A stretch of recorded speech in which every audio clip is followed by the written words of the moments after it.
Hi, my name is Elle Strauss. I am the author of the YA time travel book called Clockwise, about a teenage traveler who accidentally takes her secret crush back in time.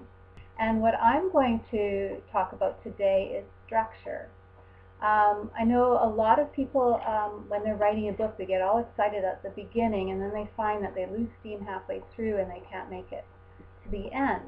And so sometimes if you plan a little bit ahead of time, this can help you with your book, getting all the right pieces in the right places and actually being able to type in the end.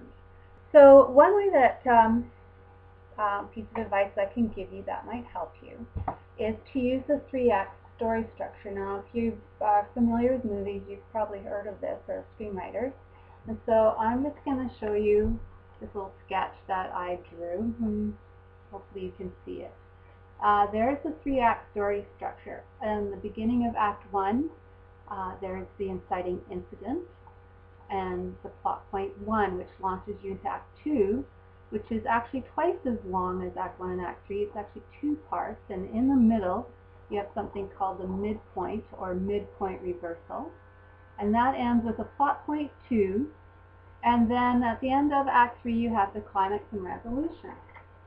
So I'm going to just use a Clockwise as an example because this is a story that I know really well, and it won't take me that long to explain. So what happens in your first act? In your first act, you need to have your opening scene. My cat just walked in the door. Your opening scene, and then you have your inciting incident, and you'll meet probably the love interest and maybe even the villain, or not, depends on your book. Now, the inciting incident is important because if this event never happened, the story wouldn't happen.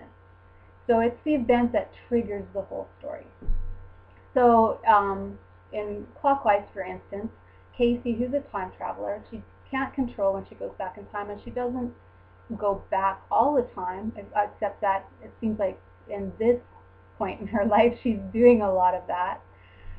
The inciting incident is when she's at a football field with her friend and she's watching her secret crush practice football, and he misses the catch and it goes over his head and it comes towards her, and then without thinking she jumps up and she catches it. Now all of a sudden the whole field and the whole football team is looking at her, and it's causing a great deal of stress. And then Nate, her secret crush, starts to walk towards her, and she starts to panic, and stress is one of the things that triggers her trips back. And she does. She goes back and she takes Nate's football with her. And that is the inciting incident that starts the whole story. If she hadn't jumped up and caught the ball and just left it to topple off, this story wouldn't start. That's the inciting incident. Then you're going to get, before you break into Act 2, you're going to get a plot point that's quite significant, that's going to accelerate your story a little bit more. So in Clockwise, what happens is her best friend talks Casey into going to a prom or a fall dance. Of course, Casey doesn't want to dance. She doesn't want to be noticed. She's trying to stay on the radar because she's trying to not trip back into the time so much. And also she's learned that if she's touching people skin to skin, she can take them back with her. Of course, she's not always thinking about these things when she should. And at the dance, to her great astonishment, Nate, her secret crush, asks her to dance. And without thinking, she says yes. And of course, the unthinkable happens, and she takes him back in time. So that's the plot point that breaks us into Act 2. Now I'm going to show you another chart of the 3-act structure to show you that it's not actually a linear line that's flat, but it's actually a line that goes uphill. Can you see that? It says rising tension and conflict. So as you're writing your story, you want to keep thinking about how you can increase the tension. It also has to get more difficult, more trying, more tension between your protagonist and her love interest, more trouble between them and your villain. So now we're in Act 2. So what kinds of things are going to go on in Act 2? Like I mentioned, you're going to raise the stakes. Things are going to get harder and more complicated, rising tension. But this is also a place where,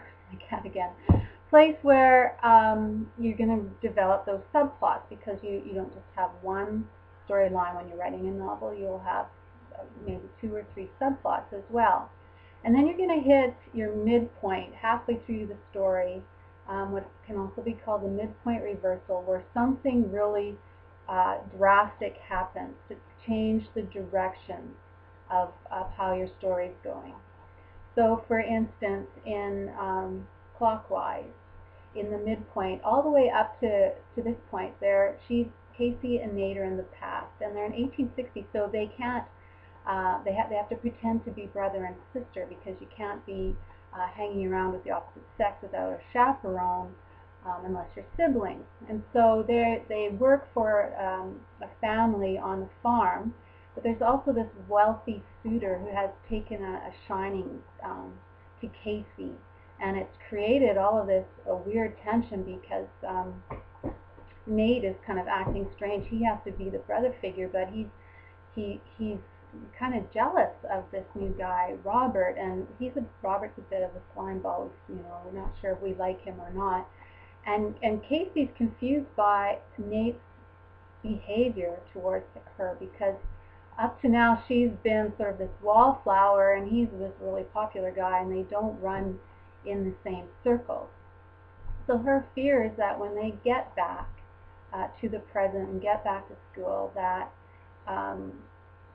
it will go back to being that, because she would really like their friendship to remain and would like it to be more.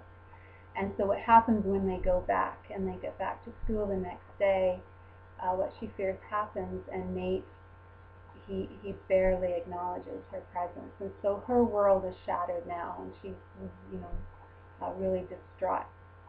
And so that's the kind of thing where it's kind of going one way, and you think, oh, okay, I think I know what's going to happen now, and then something suddenly happens and changes the whole game.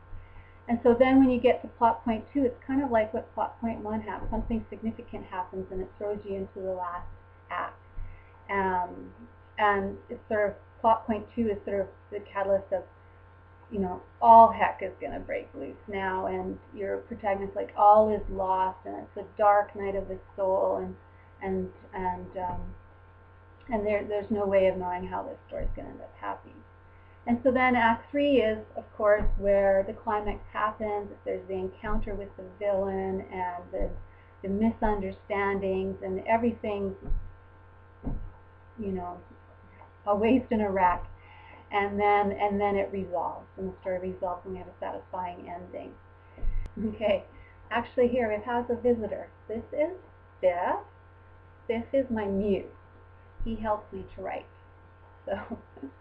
So anyways, that's sort of the basic. That is actually quite a basic illustration of what the 3-act structure is.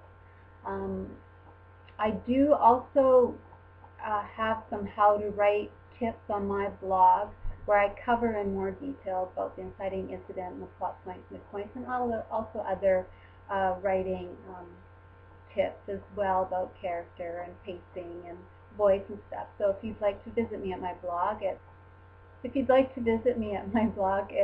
www.elstraussbook.blogspot.com, and that will be on the site here, along with some examples from Clockwise.